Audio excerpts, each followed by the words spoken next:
Welcome to City and Snow. This is usually a modified Dungeons & Dragons 5th edition Let's Play podcast, except for today. Today marks a very important moment for City and Snow. We just finished a full year of episodes. That's 26 episodes every other week for a full year. So for this episode, I've been torn away from my diabolical DM preparations and compulsive podcast listening to record a special episode all by myself. Just for today, I'm without the fine voices and sharp wit of Anna, Izzy, Lane, and Miranda. And I've put together something just for you. It's a recap episode. It's an all new, beginning to end, anything that may have been forgotten, never before done, summary events in the City and Snow podcast. So get a little cozy, like double sweater, double socks kind of cozy. Take a sip of a hot beverage, and away we go. But before we get to that fateful beginning at the Salty Dog Tavern, remember that? It was a whole lifetime ago. Let's take a brief tour around Tor. The crucible of civilization, home to great giants in the spires, tall Tauran orcs with their great tusks and shining cities, the martial deep elves of the Veiled City. In our sibling podcast, Legends of Lenamora, Nathan does a great overview of Tor in Season 2, Episode 12.5. So, when does City and Snow take place, and what's going on with the world? If you listen, you'll definitely have heard me say in the ages before the Legends of Lenamora podcast. But what does that mean? It means generations, whole lifetimes of elves, forests that grew and burned down and grew again, and rivers that have changed course. Civilizations have been built and created art and fell, and the ruins are lost under ivy and moss. In this time, Ilari is known as Annihila, and those who venture out to it must contend with the deadly maelstrom in the middle of the sea. And Althana's stand is so far away from Ilari, all the way west of the coast of Ilari, past the maelstrom, below the continent, and then up north along the coast. That's weeks of travel by boat, and you'll get to Althana's stand, a city that's already been around for hundreds of years since it was founded by Althana and the original First Bastion Mercenary Company. I'm going to try to say FBMC a little bit more, especially today. Althana's stand is home to great guilds, and in this time, it's the northernmost trade port on the west coast of Tor. In the middle of the city is a plaza with a giant statue of Althana, so she can always look over the city. Her city. And that's where we meet the group. The PCs. The Bob Squad. The heroes. Ilavara, the deep elf hermetic red blade.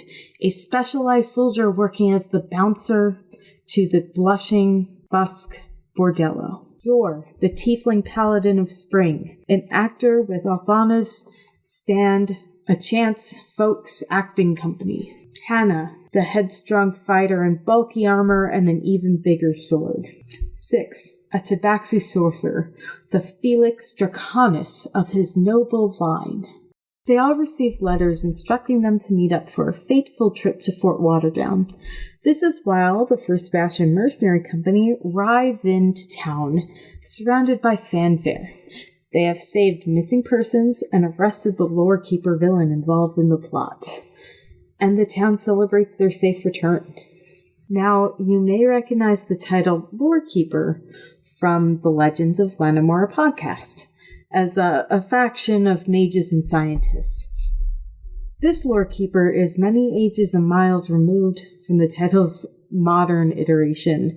She's a visitor to Althana's stand who operates outside the guild system of the city. So, altogether, the heroes meet with Carpathius at the Salty Dog Tavern. Carp, an underdressed and hungover dungeoneer, leads everyone to Fort Waterdown, where they are tasked to clean up the mess left behind by the First Bastion Mercenary Company. And on that note, who are they? What are they? The First Bastion Mercenary Company is a collection of 6 core masters and their various apprentices, employees, and associates. Throughout history, these titles have been passed down from one person to another, along with specific rings for each title. While the balance of power ebbs and flows through different generations of masters, currently the Master Oracle is both de facto leader and is not known to the public. We'll get back to him a little later. The next member they meet is the Master Spellwright, a position held by Halros Quint. A half-elf local to Elphanistan, he runs a cluttered magic store called the Eccentric Eclectic. Short note / apology, the title of the store has never once been said the same way twice. So, that's on me. And, of course, the current Master Dragonheart is Tabathaniel Seaworthy, the uncle of 6. As a younger Tabaxi wizard, he studied at Elphanistan University and minored in Draconic literature.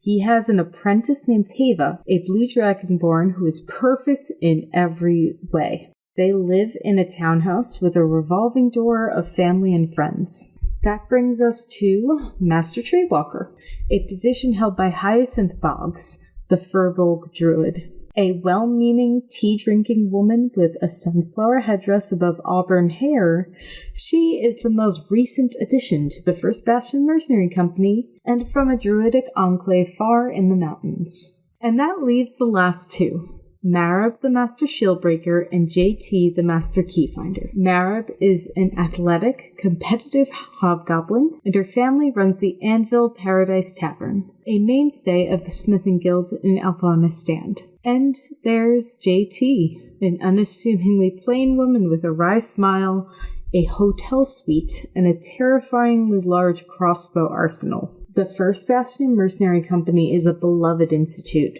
founded by Elthana herself. They are heroes of this city. Let's cut back to the cleanup crew at Fort Waterdown. The heroes are attacked by and absolutely wreck Manny the Manticore. Carp reconstitutes oozes for easy cleanup, and the heroes explore the ruins. In the basement, they find trolls. In the main hall, they find statues. And in the offices, they find a demonic ritual book that previously belonged to the lorekeeper. They also find a stabby little gnome named Zirabel Turnipmint. She's got magenta hair, a bag of stolen goods, and a crossbow tattoo signifying her membership to the Guild of Thieves, the Velvet Needles. And then they find the body of Master Spellwright. His wand, spellbook, and company ring, they're missing. Stolen, taken, and not by Zirabel. Oh, the party checked. So the heroes return to Elphanistan with a captive Zirabel, the body of Halros, a sullen Carpathius, and some very bad news. And that brings us about to episode 7. If for some reason this is your first episode, I highly suggest you go back and experience the show, because this is by far, just the driest version of these events outside my DM notes, and you're missing the amazing roleplay of literally everyone else. Right, so they return to the FBMC HQ, a walled mansion and grounds, and 6 stops by the Seaworthy house to bring Tabathaniel and Teva along, because this whole situation is frankly getting out of hand. We get to meet your steed, a mammoth donkey named Sweetening. The heroes are led in past the wards by a nameless groundskeeper and safely rest for the evening in the bathhouse with prisoner Zirabel. After some discussion, which may or may not have involved burritoing the gnome in a rug, everyone settles in for the evening. During the night, Zirabel sneaks out, leaving a little ear-shaped sending stone for the heroes to find in the morning. Ilavara goes to search for signs of her on the grounds, while 6 and Yor debated on borrowing the Lorekeeper's evil book from Ilavara's bag. Hannah meets some of the members of the household, including the tiefling sisters Connie and Shiri. Both are red tieflings with curly hair and horns. Connie is the eldest. She and Hannah hit it off right away, and Shiri is a child of about 12 or so. Together, they have a discussion with Hyacinth and Tabathaniel over breakfast, The heroes all get a token of thanks in the form of tickets and +1s to the Midwinter Feast Ball, and Hyacinth gives them a laundry list of items needed for a reincarnation ritual. Some pieces, like a stack of written memories, she instructs to Carp, Connie, and Cheery to get started on. So the party heads to the eccentric Eclectic, the magic shop and home of Halros Quint, and they find it broken into and ransacked with the body of the elderly shopkeeper in a pool of blood. And after recovering a few items, they head back to the headquarters. On the way back, they spot Tava ducking into an alleyway, and Hannah runs into one of her mothers. Back at the headquarters, they find Tava there as well and make sure there isn't a new crisis before they split the party to cover more ground. Ilavara and Yor go out to bring members of the company back together. First, they find Marib, the Master Shieldbreaker, at the Anvil Paradise. Then they're invited into the private apartments of JT, the Master Keyfinder, located at the Cool River Inn. Hannah and Six return to the eccentric Eclectic to dive through a trapdoor they found earlier. They find the important oil needed for the reincarnation ritual, but they also accidentally and temporarily opened a portal into an inky dark world. So, that exists. And on the way back, they spot Zerabel. Six convinces her to come back with them to the FBMC HQ as a friend and not a captive. So she gives Six a friendly warning about what she's seen while she was away. And then alarm bells sound. There's smoke, and the Althana Memorial Library was aflame. The living sculpture, this blank canvas of a man, took the shape of the Master Spellwright, Halros. He instructed minions to intimidate information about the missing Lorekeeper ritual book out of captive librarians. The party came together along with JT and Marib, and he fled, leaving behind chaos and violence. But the party was able to save almost all the captives and prevent the whole library from burning down with the help of townsfolk, and they were even able to take a prisoner for questioning. It's finally night, and the party shares a dream. They are addressed by a tiefling man, the missing Master Oracle, and he tells them a little bit about where he can be found. In the morning, hearing about their dream, JT brings them upstairs to a recovered mosaic of the First Bastion Mercenary Company, the original one, with Althana present, and also this sculpture, this face, but now in color as the original Master Spellwright. The heroes interrogated their captive, and here we meet Razor, a ponytail thief who, quote, "Can't go to jail because I have a girlfriend." And after many attempts at discussion, they finally find out that there's something terrible planned for the Midwinter Feast. During breakfast, the heroes decided to head to Higglethorpe, the old town, the home of Hannah and her mothers. Now, Higglethorpe is about a day or so away to the east of Elthanistan. So Hyacinth offered to handle transportation and live up to her station with some good old-fashioned tree walking. And after they get outside the old town, she heads off into the forest. Now, for those following along, we're about at episode 14 or 15. Not too bad, right? So let's try to pick up the pace. Higglethorpe, a town on a lake, the playground of the rich in the summer, but quiet and cozy in the winter. Here, Hannah's Mama Kel runs the Silver Orchard shop, while Mama Yalma conducts diplomatic business in Elthanistan. Hannah runs around the town and meets up with her old squad and her old commander. Yor, Ilavara, and Six explore the shops and pass someone from Ilavara's past, the beautiful Zadir Odaga, and her husband, Yano. All together, they join Hannah's squad for a friendly sparring match in the snowy courtyard of the Blue Heron restaurant, with Yor as the referee. The whole situation leads to Six smooching a local guard, Ilavara sneaking off to speak to Mrs. Odaga in secret, and Hannah asking Mama Kel to be her guest at the Midwinter Feast. All until the heroes were interrupted by winter wolves that broke through the town's defenses. While keeping Hannah's family and the Odago safe in the Blue Heron, they fought off the icy wolves. And around this time, a brave little gremlin of a kobold named Moritz approached the heroes. They were sent by Hyacinth to get some help, in exchange for something like a lifetime supply of muffins. And they lead the heroes into the mountains on their wee griffin. So the heroes follow them and find themselves ambushed by ropers at the entrance to a dangerous thawing mountain cave. And after managing to survive the encounter, they head down the spiral staircase into the mountain, where the atmosphere gets hot and humid. And if while editing this, Nova allows me just like one more tangent just for a moment, can I just say how much fun it is to describe places?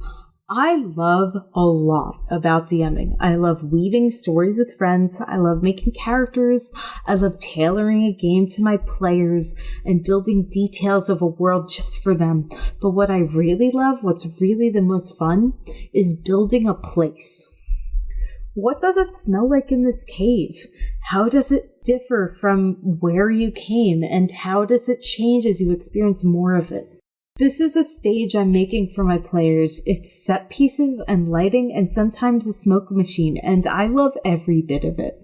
So we're in this cave, and the cave gets hotter, and the rooms and halls and doors are trapped against outsiders, and things get foggy and foggier until they find a large gray dog sleeping in a sauna of a jail cell, and it sets off every alarm bell on the place. Everyone prepares for battle until they manage to talk their way out of fighting the denizens of this dragon's lair. Six and Yor agree to treat with Jermidnik, a crystal dragon of rutilated quartz. He's served by kobold attendants and lives in a great pool and collects memories and magical items, held by scores of giant sonorous snails that creep along walls of a steamy cavern. The heroes are able to convince Jermidnik to free Hyacinth, who's, in the shape of the sleeping dog, and they come to an agreement. They will take him back with them to Elthana's stand. And he offers everyone a choice of item from the horde. So some pick out items, some don't, which is totally fine. And they all rest uneasily. Guests of a mercurial dragon, but he's made of crystal and not metal. Anyway, it's morning. Hyacinth, Jermidnik, and our heroes head back to the giant tree and go back to Elthana's stand. They go through without a problem, but what's on the other side? A terrible creature of malice and chains and hatred waiting to ambush them. A monster who has taken Teva captive to speak for it.